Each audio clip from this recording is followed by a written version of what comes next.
My workbench has seen better days, and honestly, it was never that sturdy to begin with. It's not a bad workbench, but I built it out of some cheap, lightweight timber back when I was first learning how to use hand tools in my old rented garage. And a new workbench has been on the build list for a long time. But before I could build a new one, I needed somewhere proper to put it. You see, back when we moved into this new flat, all we had was this little metal shed, and trust me, this picture makes it look bigger than it really was. I could barely stand up straight in there, let alone do any woodworking. So I built a new shed, and that turned into its own saga. Just getting planning permission took ages, and when I finally started, it was the middle of winter, which meant working outside in the freezing cold, often at weekends and around my day job. I'd never built anything like this on my own before, but with a detailed plan, a lot of determination, and many weekends of digging, cutting, hammering, and nailing, I eventually had a proper space, and finally a home for the new bench I'd been dreaming of. But first, I got sidetracked and made a bunch of other projects and videos using the old bench, until I finally got my act together, cleared out the old bench, and brought in a bunch of fresh materials ready to start building something much better. So here's the new workbench, or at least the materials I'm going to need to make the new workbench. I've got 3 sheets of 18mm ply and a big stack of pine over there. And the plan is to make the base with drawers and everything from this ply. I'm going to laminate it and create some proper chunky mortise and tenon joints. And then the pine is going to become the top. I could have gone for something a bit more expensive, but I had pine on the last bench. It has some advantages, and I think it'll serve me well again.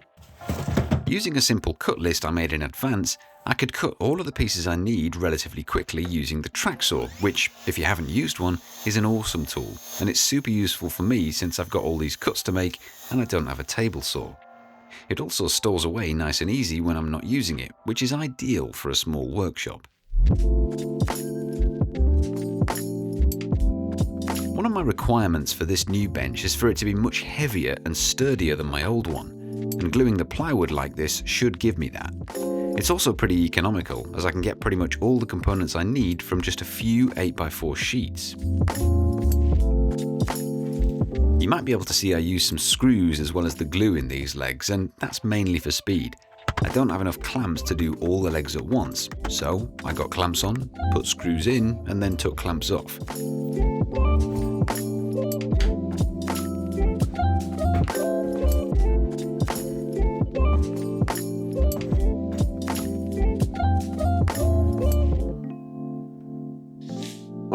So I've got all of the components for the base screwed and glued together. Before I join them together, I'm going to give them all a bit of a cleanup. There's a slight bit of misalignment on a few pieces, and I want to make sure that the ends of these are nice and square so that they join good and proper. I tried to keep this build as simple as I could, but working with large sheet materials in a relatively small space did present some challenges. But with a bit of shuffling and Tetrising, I eventually got all the components cleaned up and moved on to figuring out a way to join the longer stretcher pieces to the 2 ends. I couldn't do mortise and tenons the same as before because of the way the ply was glued up, so I opted for dowel joints. And I made this little jig to try and help me drill straight and get all of the holes in the correct places. Now, there are no shortage of jigs, guides and tools out there to help do this kind of thing, and buying a dowel guide for just these 4 joints seemed like overkill when I could easily make one. It wasn't perfect, and some of the joints did take a bit of persuading to get together, but it worked well enough, and eventually I did get everything glued up. Oh, and in case you're wondering why I'm using ratchet straps here, well, I don't have any clamps long enough for this. Again, I could have bought some clamps, but if I were to make a list of all the things I could buy that might help me on this project, it'd probably get quite long and quite expensive. Plus, I already had these ratchet straps just sitting in a drawer, so why not use them? Where's the tape measure? Anyway, with all the joints squeezed together, I wanted to make sure it was square by measuring corner to corner before the glue dried, and then used the ratchet straps again corner to corner to pull the bench into square. Because of the way I'd built the frame so far, these panels slotted perfectly into the open spaces and made the inside perfectly flush and square.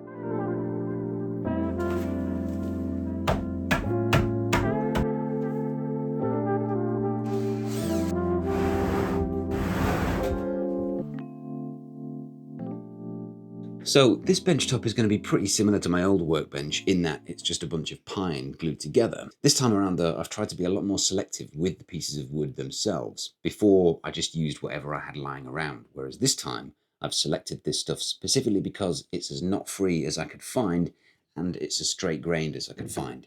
I think the first thing I'm going to do is trim all of these to a similar length, plane them so that I can glue them together, and then I've got a whole load of planing to do on the top to get it nice and flat. This is going to be very handy. Cue the planing montage. Just before I get to planing, I trimmed it to make it a bit more manageable, and the track saw couldn't quite make it all the way through, but with a little help from a handsaw, I had things down to a more manageable size. Before I glued them all together though, I made sure to give all the joining faces a quick plane to make sure they're all smooth, so that they'll squeeze together without any gaps. Then I got them all loaded up with glue and clamped overnight to dry. And with the power of editing, the glue's dry, and it's time to plane it flat and smooth, and I started with the underside. The reason I'm starting on the underside is so that I can get the two ends where this will fasten to the base nice and flat first. That way I can flip it over and fasten it to the base and make it even more stable when I flatten and smooth the top. I mentioned earlier that pine has some benefits, and one of the main benefits, for me at least, is that it's significantly less expensive than most hardwoods. Pine is also very easy to work with, and it's a fair bit lighter than hardwood, which meant moving it around was a lot easier. With the underside as flat as it needed to be, I can move on to the top.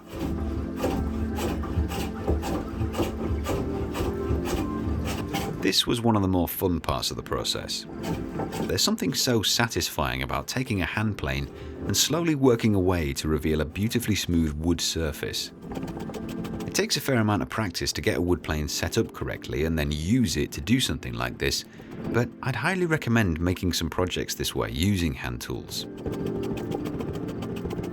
I know I used a track saw to make the base for this, but I think there's a balance. For the base, it was far simpler to bring the track saw to the sheet materials and cut all the pieces. For this top, it's far easier for me to just use a couple of hand planes than it would be to build a router sled, CNC machine, or use a thicknesser. I think the point is, there's no right or wrong way to do any of this, and ultimately, you just use whatever tools you have. I have a track saw and a bunch of hand planes, and I really enjoy using both. Add planing end grain to the list of incredibly satisfying tasks.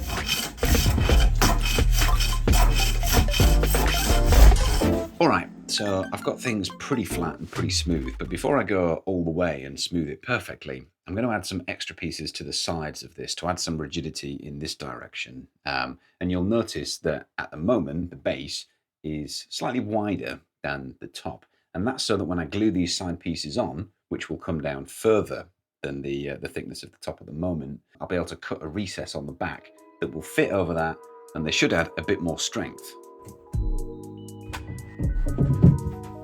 I marked the side pieces where I needed to cut recesses to go over the base, and hogged out the majority of the material using a circular saw. Then it was just a simple job to chop out the waste with a chisel.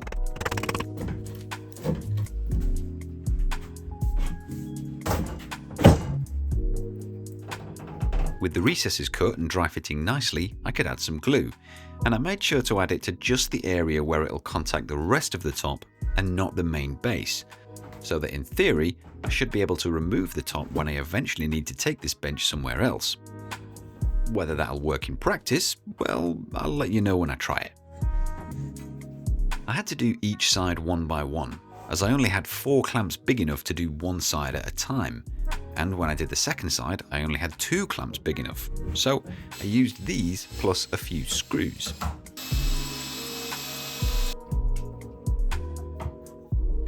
When the glue was dry, it was back to planing, and I intentionally left the sides sticking up a bit on top so that I can plane them perfectly flat with the rest of the top afterwards.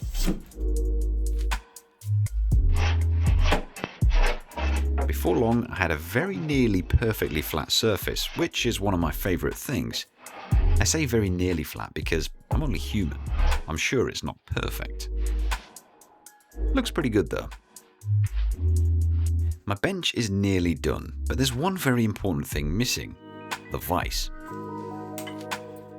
I'm using the same one I had on my old workbench, which is a record 52.5. And the one I have, as far as I can tell, dates back to between 1940 and 1960, so it's pretty old, and it's a seriously good vise with some impressive holding power.